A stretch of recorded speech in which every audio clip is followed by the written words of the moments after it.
Les trois textes bibliques de ce dimanche 19 octobre 2025 sont tirés le premier du livre d'Exode au chapitre 22, du verset 20 au verset 26, le second de la première épître aux Thessaloniciens au chapitre 1, du verset 6 au verset 10, et le troisième de l'évangile selon Matthieu, chapitre 22, du verset 34 au verset 40. Le thème qui nous conduit dans notre méditation de ce dimanche est le suivant. Exprime ton amour au Seigneur et à ton prochain. Prions. Seigneur notre Dieu, ouvre nos cœurs à ta parole, que ton Esprit Saint nous éclaire pour que nous comprenions ce que tu veux nous dire aujourd'hui. Donne-nous d'écouter avec foi et de mettre en pratique ce que nous allons entendre, car ta parole est lumière et vie. Amen. Exode chapitre 22, du verset 20 au verset 26. Celui qui offre des sacrifices à d'autres dieux qu'à l'Éternel seul sera voué à l'extermination. Tu ne maltraiteras point l'étranger et tu ne l'opprimeras point, car vous avez été étrangers dans le pays d'Égypte. Tu n'affligeras point la veuve ni l'orphelin. Si tu les affliges et qu'ils viennent à moi, j'entendrai leurs cris. Ma colère s'enflammera et je vous détruirai par l'épée. Vos femmes deviendront veuves et vos enfants orphelins. Si tu prêtes de l'argent à mon peuple, au pauvre qui est avec toi, tu ne seras point à son égard comme un créancier. Tu n'exigeras de lui point d'intérêt. Si tu prends en gage le vêtement de ton prochain, tu le lui rendras avant le coucher du soleil. Amen. 1 Thessaloniciens chapitre 1, du verset 6 au verset 10.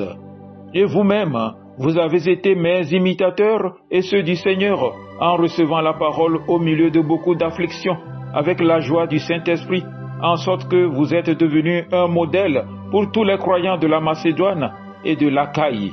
Non seulement, en effet, la parole du Seigneur a retenti de chez vous, dans la Macédoine et dans l'Achaïe, mais encore, votre foi en Dieu s'est fait connaître en tout lieu, de telle manière que nous n'avons pas besoin d'en parler. Car on raconte à notre sujet quel accès nous avons eu auprès de vous et comment vous vous êtes convertis à Dieu en abandonnant les idoles pour servir le Dieu vivant et vrai et pour attendre des cieux son Fils qu'il a ressuscité des morts, Jésus qui nous délivre de la colère à venir. Amen. Matthieu chapitre 22 du verset 34 au verset 40.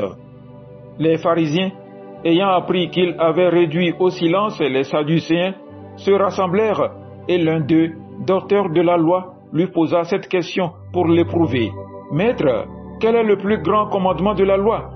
Jésus lui répondit, « Tu aimeras le Seigneur ton Dieu de tout ton cœur, de toute ton âme et de toute ta pensée. C'est le premier et le plus grand commandement. Et voici le second, qui lui est semblable. Tu aimeras ton prochain comme toi-même. De ces deux commandements dépendent toute la loi et les prophètes. » Amen.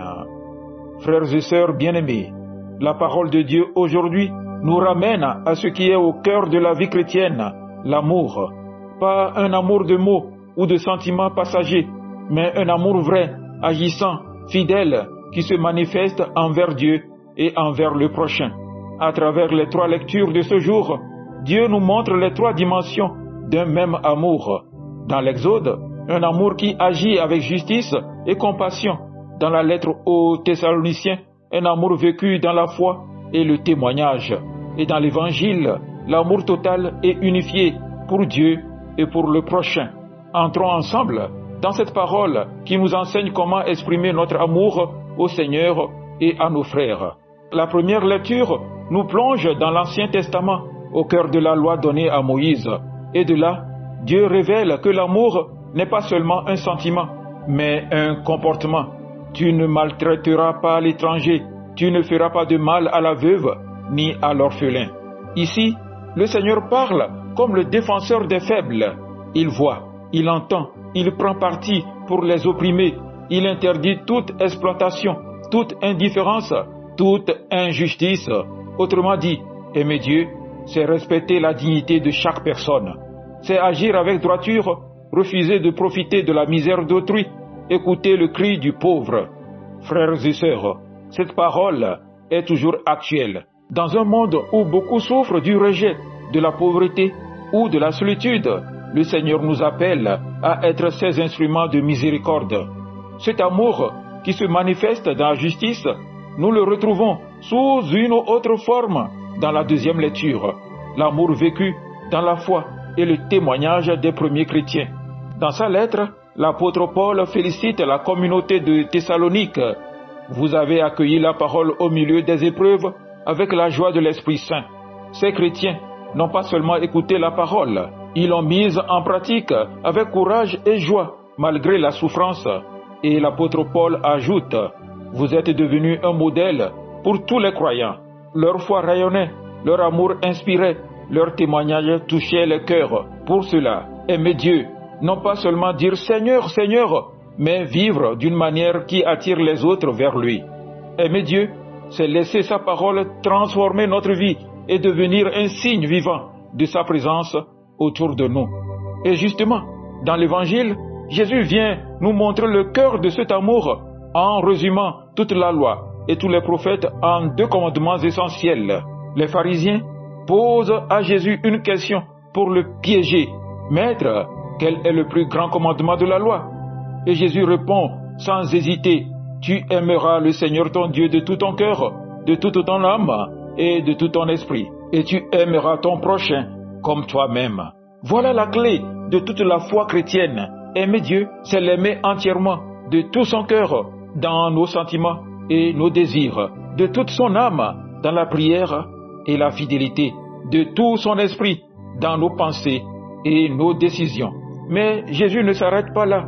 Il ajoute un deuxième commandement égal au premier, car on ne peut pas aimer Dieu sans aimer son prochain.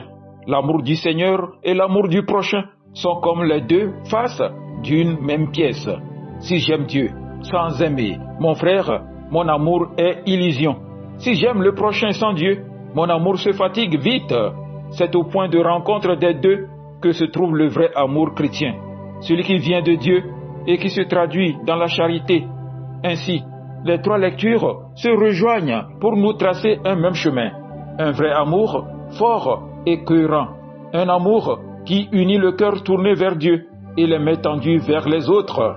Frères et sœurs, que tirons-nous de l'unité de ces 3 textes? Un seul commandement, un seul amour. Dans l'Exode, Dieu nous montre le visage social de l'amour, la justice et la compassion envers les faibles.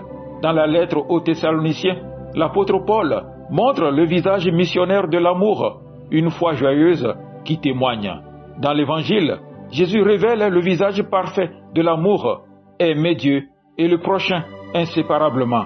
Ainsi, aimer, c'est répondre à l'amour de Dieu en faisant le bien, en témoignant, en servant.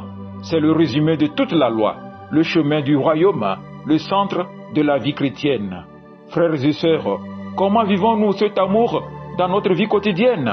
Aimons-nous Dieu vraiment ou seulement quand tout va bien? Voyons-nous le visage du Christ dans ceux qui souffrent? Témoignons-nous de notre foi par des gestes concrets d'amour et de justice? Exprimer son amour pour Dieu, c'est prier avec sincérité, c'est lui faire confiance, c'est vivre selon sa parole.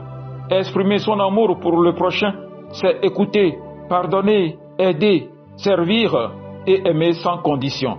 C'est par ces gestes simples que le monde découvrira l'amour du Christ à travers nous.